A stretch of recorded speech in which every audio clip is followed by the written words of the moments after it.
Halo sahabat perempuan, selamat datang di podcast Ruang Berbagi Sahabat Perempuan. Podcast ini akan menjadi ruang aman dan nyaman untuk membagikan cerita, inspirasi, dan perjuangan para perempuan. Saya Safira Febrina yang akan memandu kalian hari ini. Episode hari ini merupakan episode series kedua dari podcast Ruang Berbagi Sahabat Perempuan.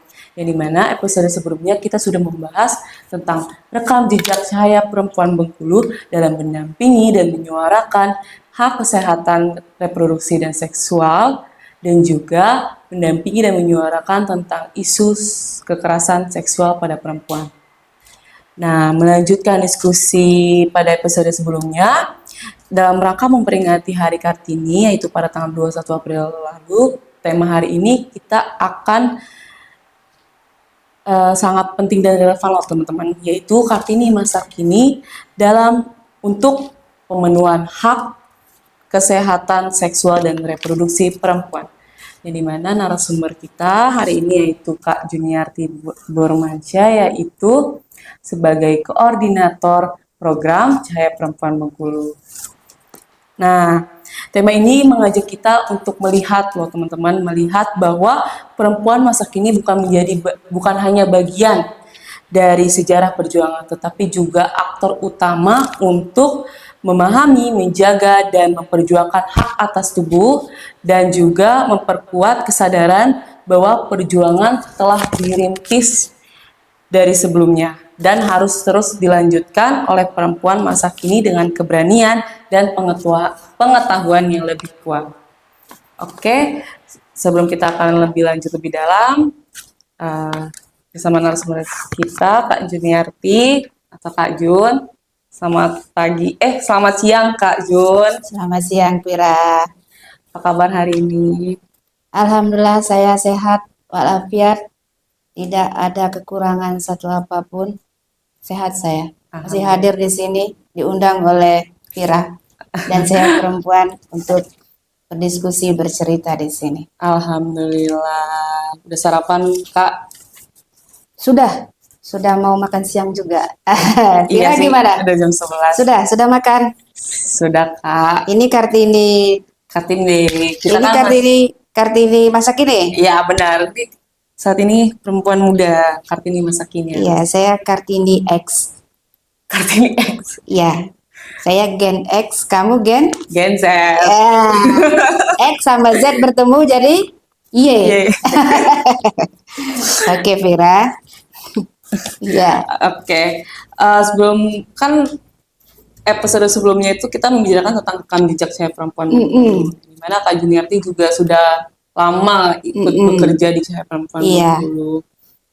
Nah, kemarin tuh pernah disinggung bahwa faktor terjadinya kekerasan itu adalah minimnya akses tentang hak kesehatan reproduksi dan seksual pada perempuan. Nah, sebagai koordinator program nih Kak Jun, Kak Jun tuh dari perjalanan kakak bekerja di Cahaya Perempuan ini, adakah perubahan yang signifikan dalam pemahaman masyarakat tentang hak kesehatan reproduksi dan juga kekerasan terhadap perempuan saat ini? Iya, terima kasih Vira. Pertama terima kasih dulu dengan Cahaya Perempuan ini luar biasa, ada ruang berbagi, ruang diskusi, dan saya bisa ketemu Gen X ini ketemu dengan Gen Z ya. X tambah Y, Z itu jadi Y atau jadi A, saya tidak tahu. Tapi inilah bukti intergenerasional gitu ya. Saya yang sejak 2006 berada di Cahaya Perempuan dan sampai 2026. Istilah kami itu dari saya masih gadis sampai sekarang anak saya sudah gadis. Gitu ya, Pira. Nah, kembali ke pertanyaanmu, apakah ada perubahan yang signifikan? Tentu ada, Pira. Tentu ada ya. Kalau dulu orang tidak tahu apa itu kekerasan, seperti yang disampaikan oleh Induk Yun pada episode sebelumnya. Nah, sekarang orang sudah mengenali kekerasan berbasis gender, gitu ya. Sudah kenal. Bukan hanya kekerasan itu fisik, tetapi sampai ke generasi berikut ini, Gen Z atau Kartini masa kini, mereka udah kenal juga ada kekerasan psikologis, ada kekerasan ekonomi, dan ada kekerasan seksual. Belakangan, Gen Z atau Kartini masa kini juga tahu ternyata perkawinan usia anak jika ada unsur pemaksaan itu masuk kekerasan seksual dan pelanggaran kesehatan reproduksi bagi perempuan muda. Jadi kalau pertanyaannya apakah ada perubahan? Ada perubahan dari tidak tahu menjadi tahu. Jadi sudah ada pemahaman awalnya. Nah kemudian kalau dahulu apalagi menjadi korban tindak kekerasan seksual, itu biasanya orang tidak mau melapor, Vira. Karena itu dianggap aib. Nah sekarang orang udah berani melapor, udah berani mengakses, udah berani bercerita di bisa ke temannya, bisa ke saudaranya, atau bisa ke orang tuanya. Jadi kalau ditanya apakah ada perubahan, ada. Dari tidak tahu menjadi tahu tentang apa itu kekerasan, bentuk-bentuknya, jenis-jenisnya, kemudian di mana bisa terjadi kekerasan, termasuk kesadaran kritisnya untuk berani menyuarakan kekerasan yang dialami. Itu dari Kartini Boomers, Gen X, Milenial, dan sampai Gen Z sekarang ini. Dari kacamata saya ya. Jadi saya dengan Indo Yun juga jauh jaraknya, ke Vira apalagi. Jadi saya melihat konteks kekinian, Kartini sekarang lebih melek tentang kekerasan. Begitu Vira. Berarti kayak kalau untuk saat ini cukup bagus menurut Kak Juni, kayak udah mulai melek terhadap kekerasan seksual, terhadap perkawinan anak, dan juga hak kesehatan mereka untuk perempuan muda, ya kan Kak? Kalau untuk akses dibanding kami Gen X dulu ya, dari zaman di TV hitam putih sampai sekarang TV-nya kanal YouTube gitu. Jadi sekarang itu akses informasi lebih terbuka dan beragam. Bukankah begitu Vera? Iya. Jadi pertama, kenapa saya bilang terbuka?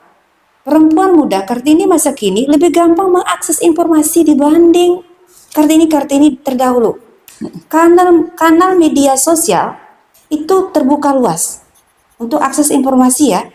Sehingga bisa jadi karena dunia dalam genggamannya, gadget dalam genggamannya, bisa jadi Kartini yang masih belia sudah mengakses informasi yang begitu luas. Bisa jadi mengakses informasi yang belum pada waktunya. Jadi kalau ditanya akses sudah terbuka sekarang Vira. Dan cukup beragam. Tapi masalahnya aksesnya itu di ruang publik, gitu ya, di ruang publik, dan dia di media sosial yang bisa diakses siapa saja. Menurut saya begitu bedanya. Akses informasi itu sudah gampang didapat. Semua orang juga bisa menjadi jurnalisme warga, apa yang terjadi padanya bisa dia sampaikan, dia suarakan. Berarti untuk menurut Kakak akses informasi kesehatan reproduksi ini udah nggak terbatas juga ya. Misalnya kita juga udah mulai di era gadget, jadi kita bisa mengakses informasi di mana aja, di kapan aja, waktunya nggak terbatas, ya kan Kak? Maksudnya gitu. Tapi yang perlu ditanda besarin itu bijak terhadap akses informasi tersebut itu benar atau enggak, Yes. Itu hoax atau tidak, Yes. dan itu juga kayak kita juga harus perlu seperti ngasih fakta-fakta yang itu benar fakta atau hanya mitos juga, ya kan Kak? Iya. Jadi karena dia ini di kanal terbuka dan bisa diakses oleh siapa saja dan tidak terprogram secara baik, saya melihat seperti itu. Harusnya kan kita menerima informasi itu kan, misal ya, dari orang tua. Itu pertama kita dapat ya. Karena guru pertama itu adalah orang tua kita. Sekolah pertama adalah keluarga, Iya. gitu ya Vira. Iya. Baru nanti sekolah. Harusnya informasi yang tentang kesehatan seksual dan reproduksi itu kita dapatkan dulu dari keluarga, dari orang tua, gitu ya. Kemudian dari sekolah. Tetapi zaman sekarang karena akses informasi dapat, informasi itu yang seperti Vira sampaikan tadi. Nah, harusnya kan dia terprogram, berjenjang, sesuai usianya. Tidak semua yang seperti saya sebut bisa diakses oleh semua umur. Begitu. Kalau yang saya lihat seperti itu tentang akses informasi, tapi belum terprogram secara baik. Iya, benar. Gitu ya. Nah, upaya kan untuk melihat kondisi tersebut ya Kak.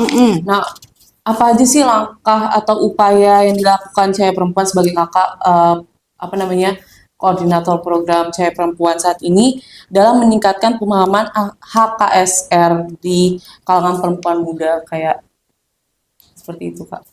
Iya, jadi kan kalau orang muda atau perempuan muda maupun laki-laki muda tidak tahu tentang seksual dan reproduksi gitu ya, tentang haknya juga, maka itu nggak ada modal, nggak ada bekal gitu terhadap organ seksual dan organ reproduksinya. Dia tidak mendapatkan informasi di rumah, tidak mendapatkan informasi itu di sekolah, gitu ya kan? Jadi kalau misalnya kita sebut dia sudah remaja atau balik, dia nggak tahu kalau misalnya menggunakan organ seksualnya ini, bertemunya kedua organ seksual ini akan terjadi kehamilan misalnya gitu. Jadi penggunaannya tidak ada pendidikannya. Nah, itu yang terjadi. Tetapi informasi kemudian film-film menjanjikan sepertinya interaksi dalam tanda petik pacaran, bukan berarti kita melarang orang pacaran ya. Sepertinya itu indah, maka mereka mencoba-coba melakukan hubungan seks, kemudian mereka hamil, nggak tahu bahwa hubungan seks itu akan berdampak pada kehamilan, sehingga kehamilan menyebabkan dia putus sekolah, kemudian dia kawin pada usia muda gitu. Nah, sehingga terjadilah perkawinan pada usia anak dan usia di bawah 19 tahun. Nah, melihat hal itu, saya perempuan mencoba menguatkan para perempuan muda ini melalui program yang kami gagas itu pendidikan literasi tubuh dan reproduksi perempuan muda untuk pencegahan perkawinan anak dan usia di bawah 19 tahun, Pira. Nah, itu memang karena keterbatasan jangkauan dan sumber daya saya perempuan sebagai sebuah NGO yang fokus di isu perempuan, tentu hanya baru bisa di Kabupaten Kepahyang yang kami singkat dengan program Pelita tadi. Nah, di Kepahyang pun itu baru 4 sekolah sebagai pilot program. Dan itu sudah disambut baik ternyata ketika dibicarakan di forum multi stakeholder. Ternyata ini gayung bersambut. Gayung bersambut maksudnya ternyata semua instansi sebetulnya sudah galau, sudah bingung seperti apa program pencegahan ini. Nah, sehingga ketika siap perempuan punya program Pelita tadi, pendidikan penguatan literasi tubuh dan reproduksi, disambut baik. Sehingga disambut baik, gagasan saya perempuan ini untuk membuat modul disambut baik oleh multi stakeholder di Kepahyang. Ini akan menjadi pegangan setiap stakeholder ketika melakukan edukasi. Begitu. Jadi ternyata luar biasa.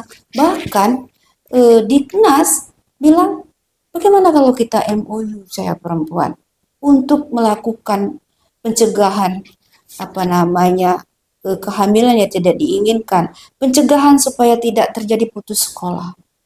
Begitu.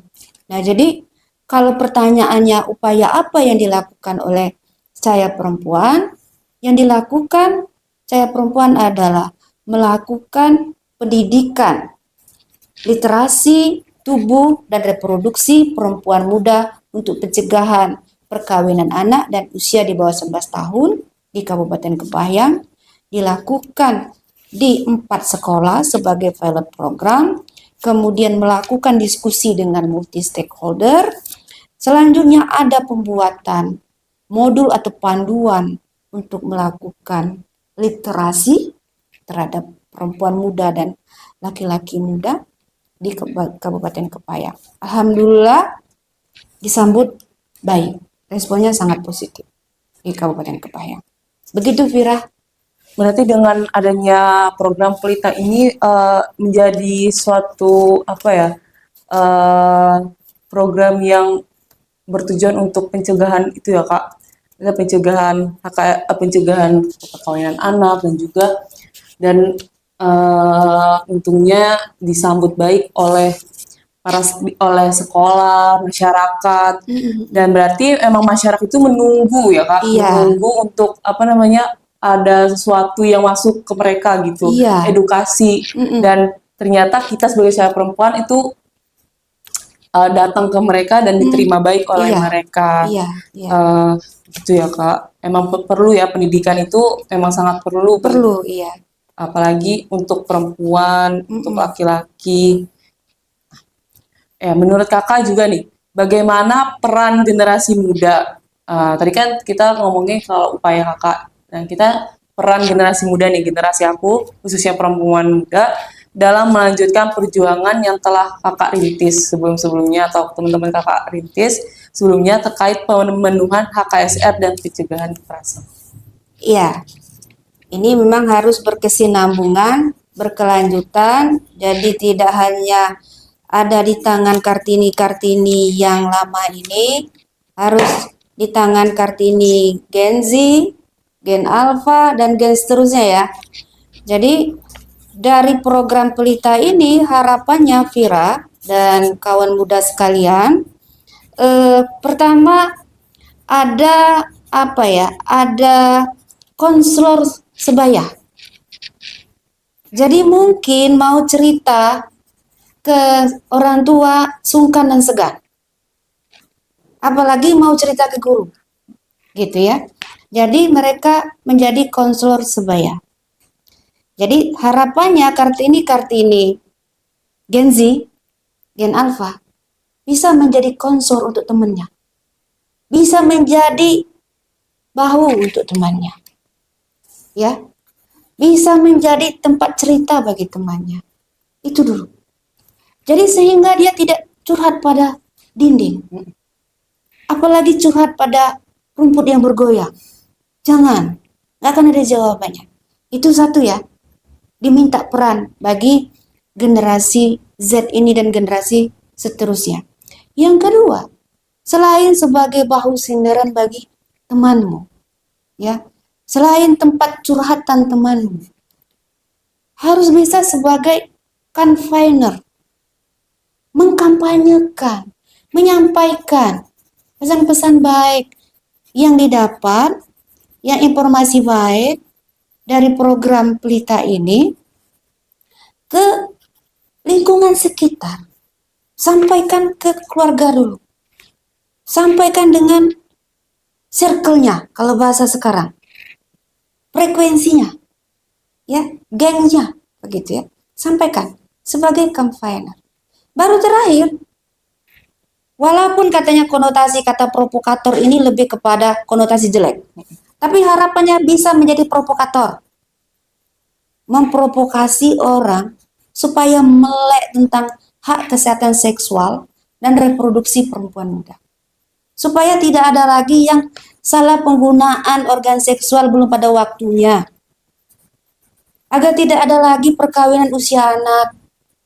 Agar tidak ada lagi yang putus sekolah. Agar tidak ada lagi perempuan muda yang saatnya menjadi anak, dia beranak. Dia menjadi istri. Putus sekolah. Kalaupun dia mau sekolah, udah ada tuntutan lain. Anak dengan anak, kawin melahirkan anak. Kebayang nggak, Vira? Coba kamu bayangkan, kalau saya tanya ke kamu, seperti apa anak melahirkan anak?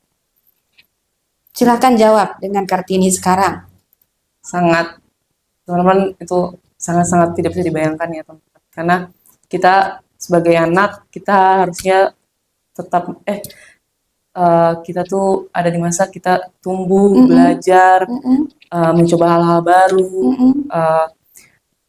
fokus pada diri kita, ngapain cita-cita kita, tapi kita dengan kita mempunyai anak itu seperti kita, aduh, aku tersayat sih sebenarnya, agak sedih sebenarnya. Yes, iya. Kayak Iya. gimana ya?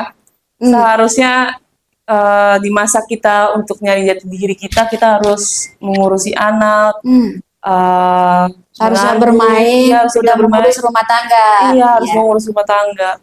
Iya, tuh. Ya. Agak terseiris sih sebenarnya, Kak. Yes. Kenapa kamu menyanyiakan masa muda kamu? Harusnya kamu bisa gapai cita-cita setinggi-tingginya. Kita sebagai perempuan harus gapai cita-cita kita loh, guys. Iya, jadi jangan tergiur dengan harapan kayak sebuah drama bahwa rumah tangga itu adalah gerbang dari kebahagiaan. Padahal memasuki biduk rumah tangga itu adalah memasuki seluruh persoalan-persoalan kehidupan. Kita sebagai perempuan akan berganti posisi sebagai istri, walaupun mungkin nanti relasinya cukup setara, tapi posisi sudah menjadi istri. Kalau diizinkan Tuhan, kita akan melahirkan, jadi seorang ibu. Itu yang kadang orang muda bilang, kalau berumah tangga adalah gerbang dari kebahagiaan, kayak film Cinderella lah ya, zaman kecil-kecil dulu. Tetapi tidak melihat realitasnya, beban dan tanggung jawab. Sampai saya tanya aja dengan Vira seperti menitikkan air mata ya. Kalau posisi anak berubah menjadi posisi seorang ibu dan menjadi seorang istri, saatnya dia bermain, dia sudah mulai mengurus rumah tangga. Saatnya dia harus sekolah, dia sudah mulai mengasuh. Saatnya dia masih dibiayai oleh orang tuanya, dia mulai memanajemen ekonomi rumah tangga yang tidak ada uangnya. Karena keduanya masih anak. Jadi kalau kembali ke pertanyaan Vira, peran apa yang diharapkan? Hanya 3 tadi, Vira. Sebagai konselor sebaya, paling enggak sebagai bahu temanmu, sebagai tempat cerita temanmu, saling menguatkan. Yang kedua, kampanyekan, sampaikan apa yang kita paham. Terus yang ketiga, provokator dalam hal positif, terutama tentang cash flow. Itu sih harapan saya perempuan untuk Kartini masa depan. Teman-teman perempuan muda, sahabat perempuan, udah yang disampaikan Kak Juni tadi tuh kayak kita nih peran generasi muda, perempuan muda, kita juga mempunyai peran yang sangat penting terhadap hak kesehatan reproduksi dan perempuan, yang dimana kita menjadi bahu untuk teman kita, mengkampanyekan edukasi tentang HKSR yang kita dapat, dan juga memprovokasikan kepada teman-teman bahwa edukasi HKSR ini sangat penting untuk kita sebagai perempuan muda. Yes. Oke. Lanjut, Kak. Oh, masih lanjut? Ya, Kak. Ada lanjutan lagi, Kak. Belum nih, kita belum selesai. Ini ada berapa pertanyaan, Vira? 100 kah? Oke, lanjut yuk. Nah, dalam proses pendampingan dan edukasi yang Kakak jalani selama ini, tentu ada banyak hambatan, tantangan juga kan, tidak dapat dipungkiri juga kan ya, Kak. Apa aja tantangan terbesar yang dialami cewek perempuan, khususnya dalam mengedukasi dan mendampingi perempuan muda terkait HKSR ini, Kak? Ya, kalau tantangan itu dari luar berarti Vira ya? Iya. Tantangan itu dari luar ya, kalau hambatan baru dari kita cewek perempuan. Kalau secara advokasi, kebijakan dan regulasi, untuk saya lihat untuk Kabupaten Kepayang, Pemdanya sangat progresif. Artinya tantangan sama sekali kurang ya, ya tantangannya. Karena untuk pencegahan perkawinan anak dan usia di bawah 19 tahun, Kabupaten Kepayang cukup progresif. Akan ada rencana aksi daerah di sana untuk pencegahan perkawinan anak. Tentu Dinas Pendidikan dan sekolah-sekolah itu bagian dari rencana aksi daerah untuk pendidikan literasi tubuh dan reproduksi perempuan muda.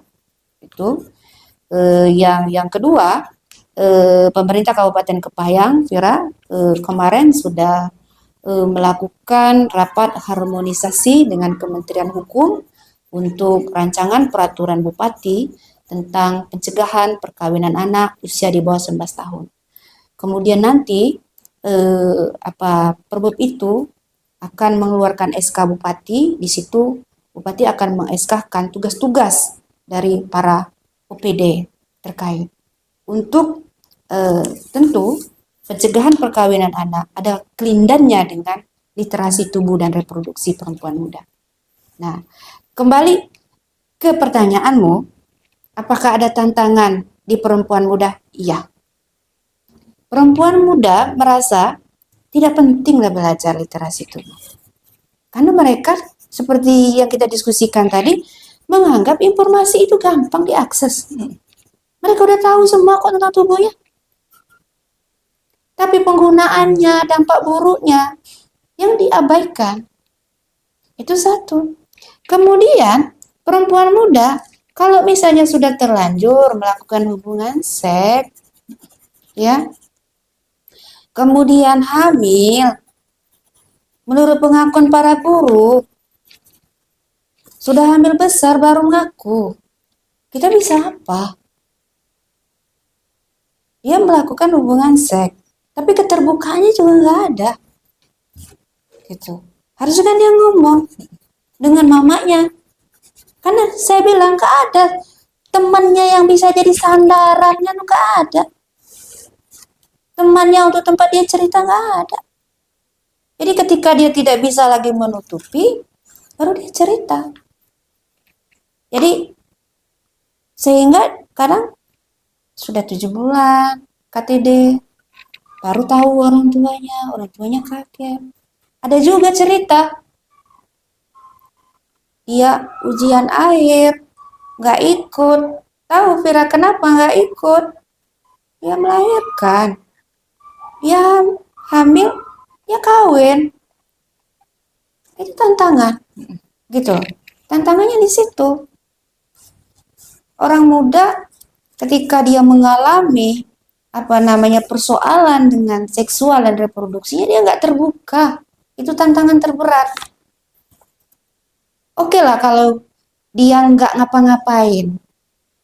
Kalau dia untuk menggugurkan kandungannya melakukan hal-hal yang di luar nalar, ya itu jadi persoalan. Misal, yang dia membahayakan tubuhnya sendiri.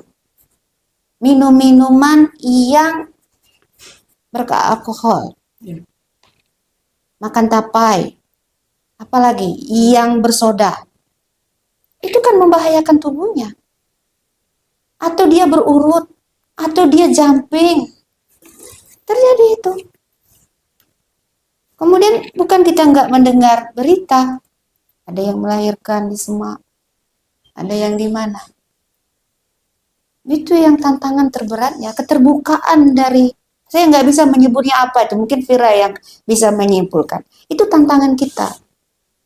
Mereka dengan kebebasan informasi tadi, mengakses semua yang belum waktunya, mereka lakukan itu. Dan dampaknya kan kehamilan.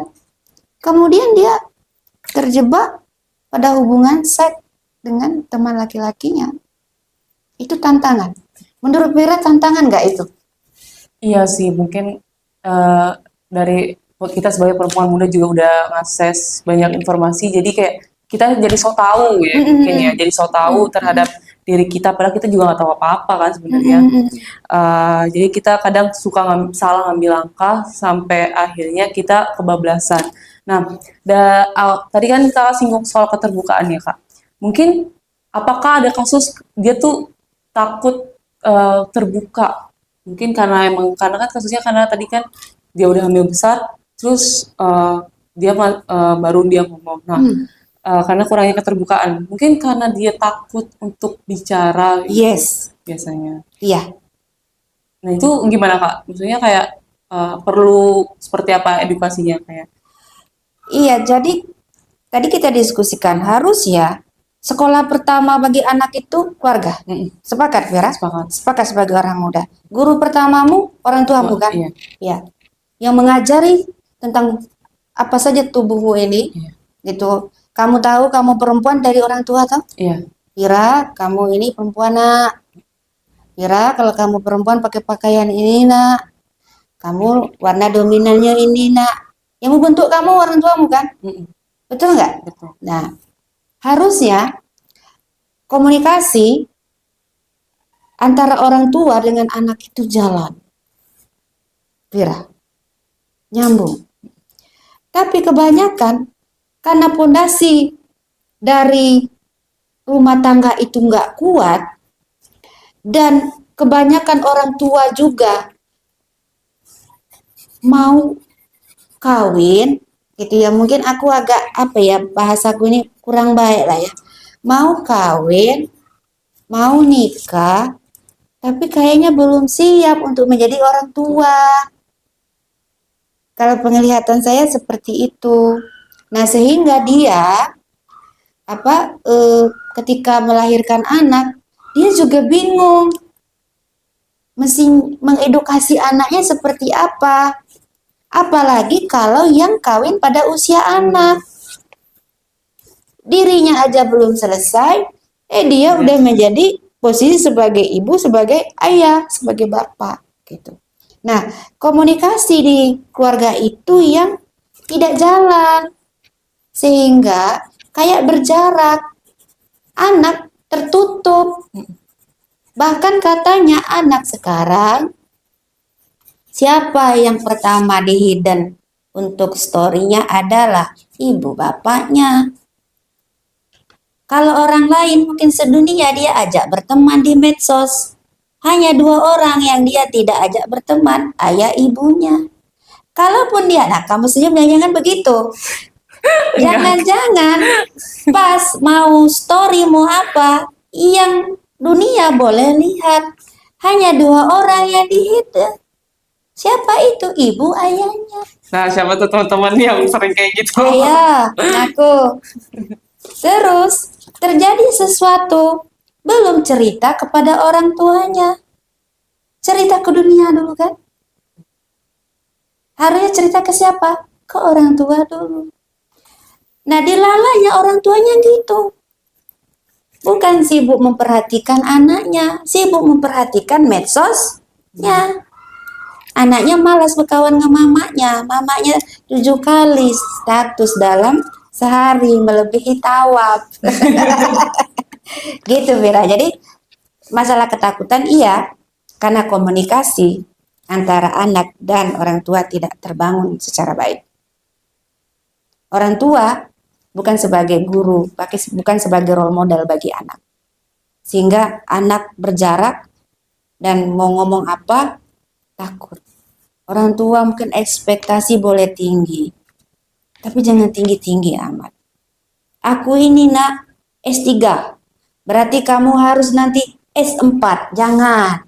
Gitu ya. Bisa jadi anak nanti jadi S-teler loh.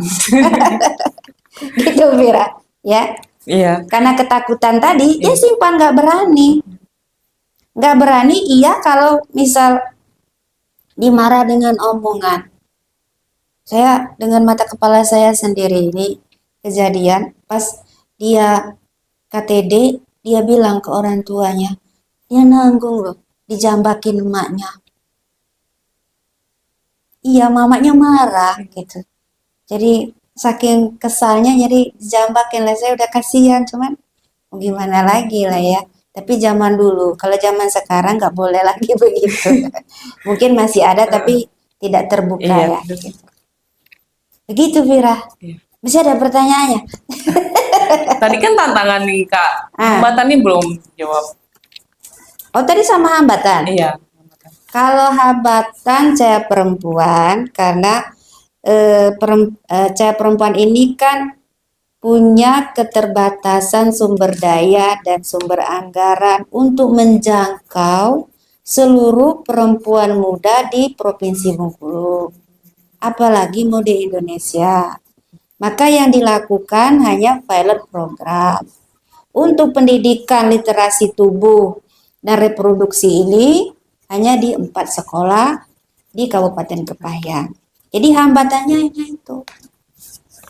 Keterbatasan sumber daya manusianya dan keterbatasan jangkauannya gitu. Untuk menjangkau seluruh sekolah tentu sumber dayanya harus banyak. Iya, benar ya, Kak. Iya. Lanjut lagi nih, Kak. Nah, Lanjut. ya, detik-detik ini mereka. Jika dikaitkan dengan tema hari ini, Kak, Kartini masa kini, bagaimana pengalaman pendampingan Kakak yang dilakukan di Cahaya Perempuan ini, terutama pada kelompok perempuan muda, mencerminkan sosok Kartini di zaman sekarang? Kalau saya lihat teman-teman Gen Z ya, teman-teman Gen Z sekarang, kalau bertemu sebetulnya ketika mereka kita edukasi, sebenarnya sangat bersemangat, ya, sangat bersemangat, antusias gitu ya. Ternyata baru melek ketika dibuka 12 hak kesehatan seksual dan reproduksi, ya, dibuka tuh. Mereka melek, oh ini hak gue. Dia bilang, oh berarti selama ini banyak yang dilanggar. Terus ketika kita buka lagi, ini tubuh, gitu ya. Tubuh terdiri dari 3, kita sampaikan. Tubuh itu ada pikirannya, ada jiwanya, ada fisiknya, ya kan? Kita belah, sehingga nyangkut ke hak fisik apa, hak jiwa apa, hak pikiran apa. Melek mereka. Tinggal lagi, mereka ini terkoneksi enggak dengan NGO atau lembaga-lembaga yang memberikan edukasi atau enggak. Tetapi saya lihat semangat-semangat Kartini sekarang ya hampir sama lah. Cuma karena nggak tersentuh aja dengan apa namanya Kartini-Kartini yang lama.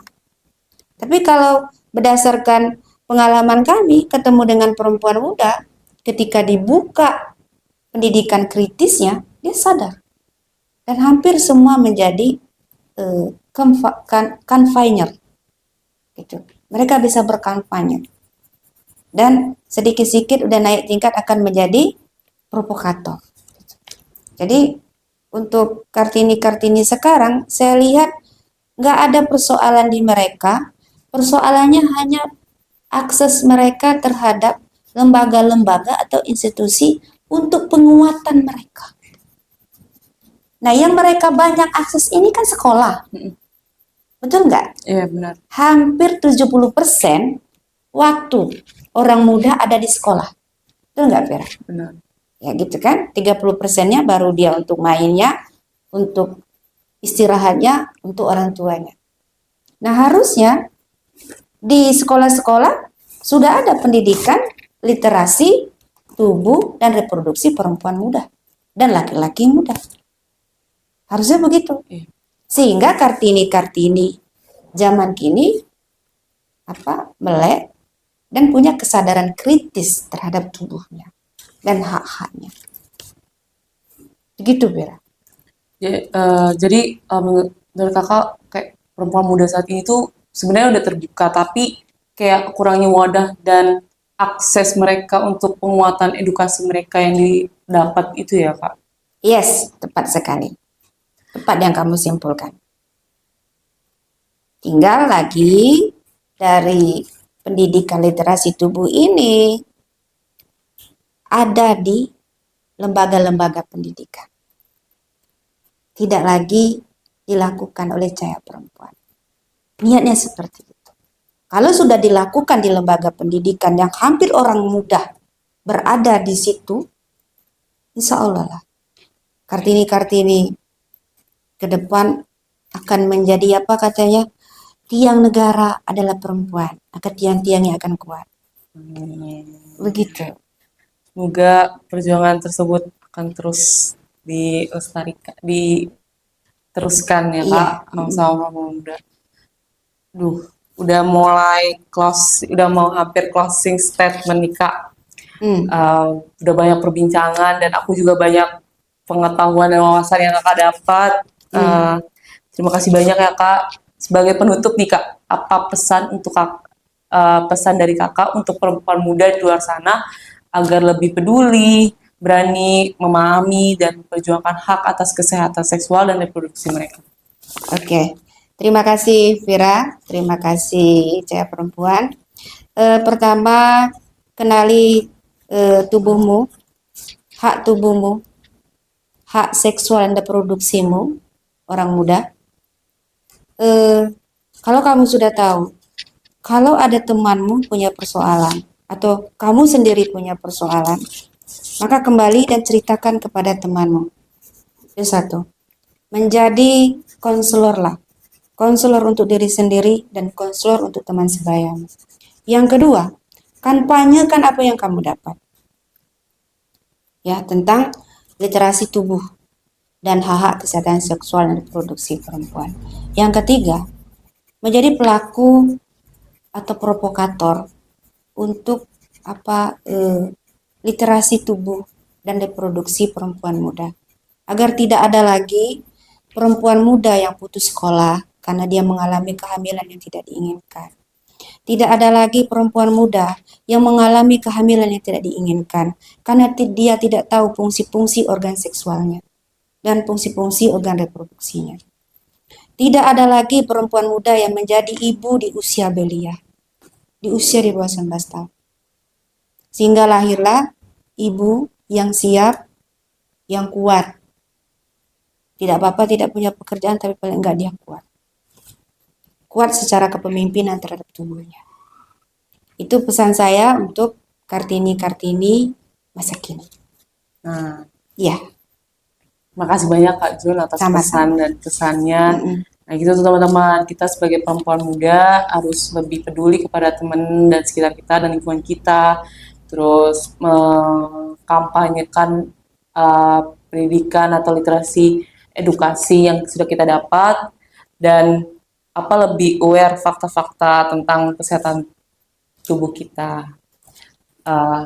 Udah penghujung podcast kali ini teman-teman, dari Ruang Berbagi sahabat perempuan, cerita inspirasi dan perjuangan para perempuan. Nantikan series selanjutnya, series ketiga itu selanjutnya. Dadah. Jangan lupa like, comment, and subscribe teman-teman.